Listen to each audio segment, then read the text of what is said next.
जाति आधारित गणना 2022 से संबंधित आंकड़ों की पुस्तिका के विमोचन हेतु माननीय मुख्य सचिव महोदय से अनुरोध करता हूँ। उसके बाद सभी पत्रकार मित्रों को ये इससे संबंधित आंकड़ों का पुस्तिका दी जाएगी। मैं मुख्य सचिव महोदय से अनुरोध करता हूँ। आप लोग से खड़े हो सकते हैं। नहीं खड़ा हो सर, तो खड़ा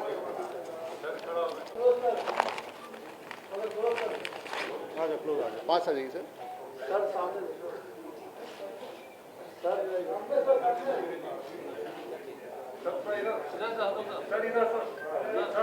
सर इधर सामने सर।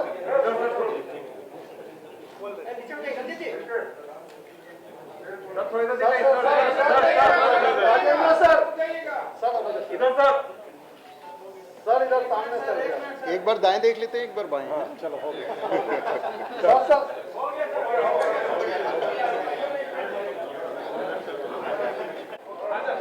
ठीक है, पहले तो आज 2 अक्टूबर का अहम दिन है। आप सभी का स्वागत है इस प्रेस कॉन्फ्रेंस में। आज के दिन हम लोग जो बिहार जाति आधारित गणना 2022 का प्रतिवेदन आज विमुक्त कर रहे हैं, विमोचन कर रहे हैं पब्लिक के लिए और आपके लिए। आप जैसा अवगत हैं, बिहार विधानमंडल के द्वारा दिनांक 18 फरवरी 2019 को राज्य में जाति आधारित गणना कराने का प्रस्ताव पारित किया गया। इस संबंध में 2 जून 2022 को मंत्रिपरिषद का निर्णय हुआ कि ये कराया जाएगा, और कराए जाने का ये था कि विभिन्न जो सामाजिक आर्थिक जो पहलू हैं बिहार के, उसका एक गणना कराया जाए और उसके बाद हम लोग उसका पूरा रिपोर्ट तैयार करें। तो ये 2 स्टेजेस में होना था। पहला स्टेज था जिसमें जो मकान वाइज हम लोग हाउस लिस्टिंग कहते हैं, वो हाउस लिस्टिंग का फेज़ था, जो कि आपको प्रथम चरण में किया गया 7 जनवरी 2023 से लेकर के 21 जनवरी 2023 तक। इसमें मकान का नंबरीकरण किया गया और संक्षिप्त मकान सूची का निर्माण किया गया। उसके बाद द्वितीय चरण में राज्य के सभी व्यक्तियों की गणना का वास्तविक कार्य दिनांक 15 अप्रैल 2023 को प्रारंभ किया गया, और इसमें जिला स्तर के जो विभिन्न पदाधिकारी हैं, जो जिला पदाधिकारी हैं, अपर जिला दंडाधिकारी हैं, नगर आयुक्त हैं, प्रखंड विकास पदाधिकारी हैं, सभी को अलग अलग जिम्मेवारियां दी गई। और उसके बाद ये पूरे युद्ध स्तर पे ये कार्य संपन्न हुआ और 5 अगस्त 2023 को सारे आंकड़े निर्मित करके उसको मोबाइल ऐप के माध्यम से उसको संकलित किया गया। उसके बाद प्रविष्टियों की जांच के लिए आवश्यक होता है कि उसका रैंडम ट्रूथिंग किया जाए, उसको पुनः देखा जाए कि आंकड़े वास्तव में जो मिल रहे हैं वो सही हैं या उसमें कुछ त्रुटि है। तो उसमें 2 स्टेज पे त्रुटियां हो सकती थी, एक तो एंट्री करने के टाइम में और एक है कि ऐप में कन्वर्ट करने के टाइम में। तो ये दोनों स्टेज की त्रुटियों को हम लोगों ने 5% जो डेटा है, करीब 7 करोड़ 90 लाख प्रविष्टियों की जांच की गई, और उसके बाद जो आंकड़े उमर्ज करके आए हैं वो बिहार में कुल सर्वेक्षित परिवारों की कुल संख्या 2 करोड़ 83 लाख 44,107 है, और इसमें कुल जो जनसंख्या है वो 13 करोड़ 7 लाख 25,310 है, और इसमें अस्थायी प्रवासी स्थिति में 53 लाख 72,022 लोग हैं।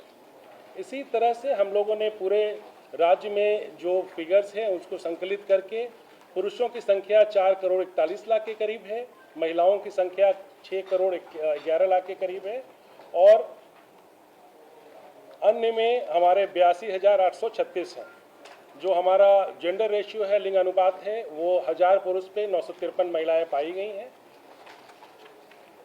और इसका जो संकलन करके आज जो रिलीज़ कर रहे हैं डेटा, आप लोगों के सामने आपके पास उसकी कॉपी उपलब्ध करा दी गई है। अब हमारे इसके 2 जो मेन अभी हमारे जो करने वाले लोग हैं, एक जिन्होंने आंकड़ों को संकलित किया है और एक जिन्होंने उनको ऐप के माध्यम से कंप्यूटरीकृत किया है और रिपोर्ट तैयार किया है।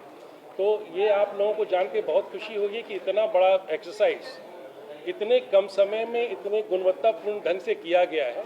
तो ये आवश्यक है, जो इसको करने वाले हैं हमारे प्रधान सचिव हैं सामान्य प्रशासन विभाग के, उनके साथ हैं सोहेल अख्तर जी जो सचिव है वहाँ, और श्री संतोष मल हैं जो आईटी डिपार्टमेंट के तरफ से वो कर रहे थे ऐप का।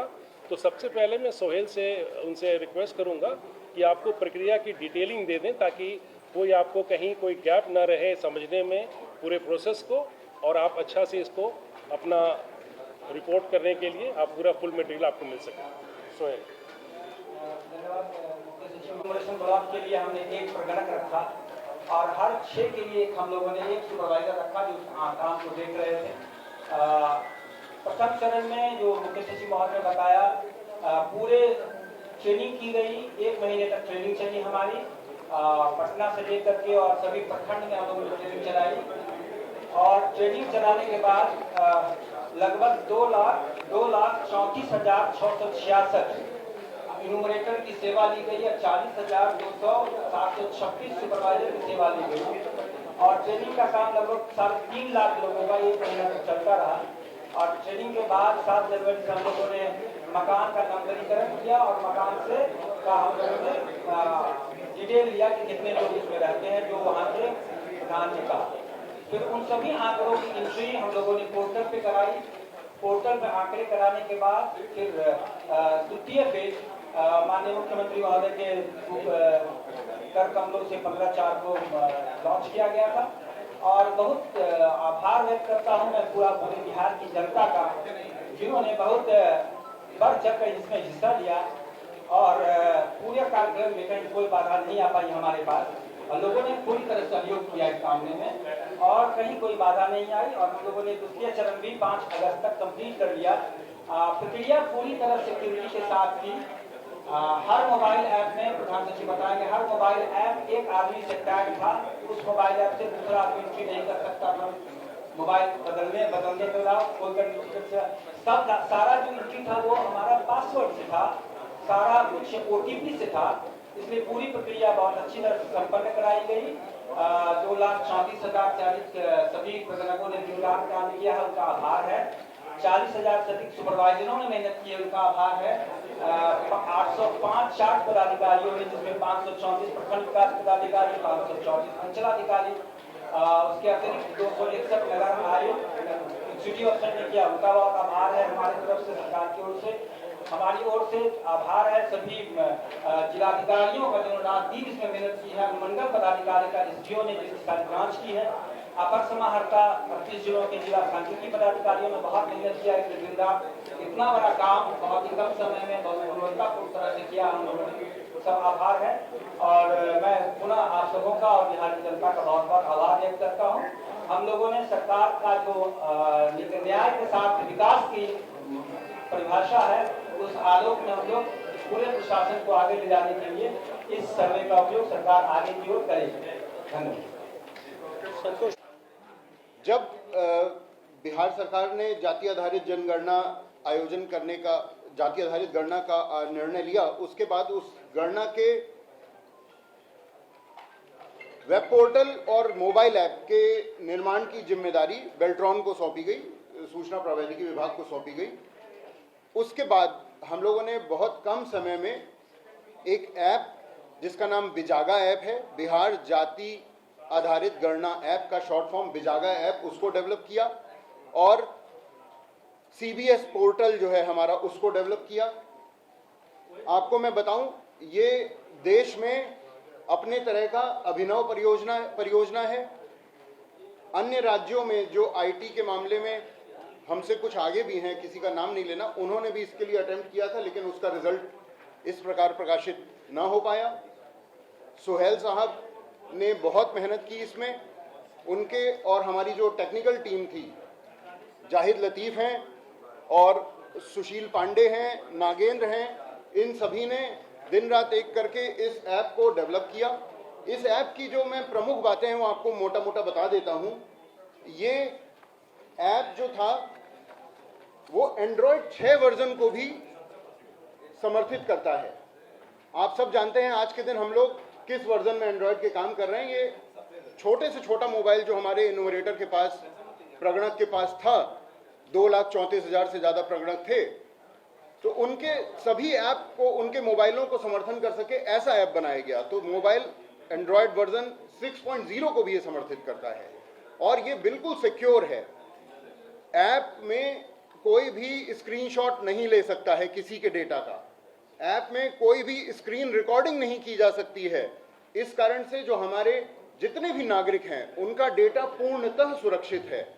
ये हमारे किसी क्लाउड में इसका डेटा नहीं है, ये हमारे स्टेट डाटा सेंटर के 24 सर्वरों और 12 डेटाबेस सर्वरों में सुरक्षित है और किसी को इसका एक्सेस नहीं है। इसलिए यह पूर्णतः गोपनीय आंकड़े रखे गए हैं।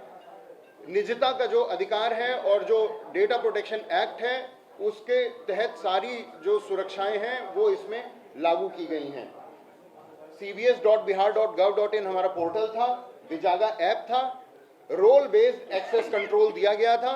पहले इनुमरेटर, उसके बाद सुपरवाइजर जो कि लगभग 40,000 थे, इनुमरेटर 2,34,000 थे, और उसके बाद चार्ज ऑफिसर जो लगभग 820 के लगभग थे पूरे बिहार भर में, और फिर अनुमंडलाधिकारी और उसके बाद जिलाधिकारी। इन सभी के पास इसमें अलग अलग रोल बेस्ड एक्सेस कंट्रोल था।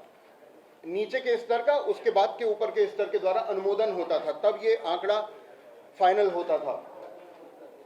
जैसा मैं आपको बता चुका हूं, कोई स्क्रीन रिकॉर्डिंग का सुविधा इसमें नहीं था।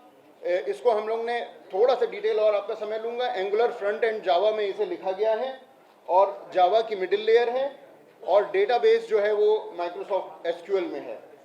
और नाम की एंट्री तो बस करनी थी हमारे इनुमरेटर्स को, और आधार जब हमारे नागरिक उसको देना चाहें तब आधार की एंट्री करनी थी, अन्यथा इसमें एंट्री उन्हें नहीं करनी थी। ऐप इस तरह डिजाइन किया गया कि इसमें एरर की कम से कम संभावना रहे। तो मान लीजिए जैसे जो भी सूचक है, तो शिक्षा अगर किसी की पूर्व प्राथमिक की है तो वो ऐप में ही उसे बटन दबाना था, उसे एंट्री नहीं करनी थी। नाम और आधार की ही बस एंट्री करनी थी किसी भी न्यूमरेटर को। तो इसलिए कोशिश की गई कि अच्छे से अच्छा आंकड़ा जनरेट किया जा सके, और इसे बहुत कम समय में किया गया। पहले इसका पायलट किया गया 6 जिलों में, लगभग 300 के लगभग न्यूमरेटर्स पे। उनके जो अनुभव, उनके साथ घूम घूम के जो समझ में आया उसको हम लोगों ने इनकॉर्पोरेट किया और बेटर वर्जन उनको दिया। बीच बीच में जैसी जैसी आवश्यकता होती गई वैसे वैसे इसमें ऐप में हमने इसको इम्प्रूव किया, और अभी इसका डेटा आपके सामने है। बहुत बहुत धन्यवाद। अगर ये वीडियो पसंद आई और वह बिहार के राजनीति और बिहारियत से सरोकार रखेनी तो सब्सक्राइब बटन दबा के चैनल के सब्सक्राइब कर ली। ओजे एगो घंटी बा, ओकरा बटन दबा देला से कुल सटीक और मारक खबर रुआ मुफ्त में मिल जाई। अगर रुआ पत्रकारिता के हमनी के नया प्रयोग में सहयोग कर चाहतानी तो ज्वाइन बटन दबा दी। पेटीएम नंबर नोट कर ली 9386816700। धन्यवाद।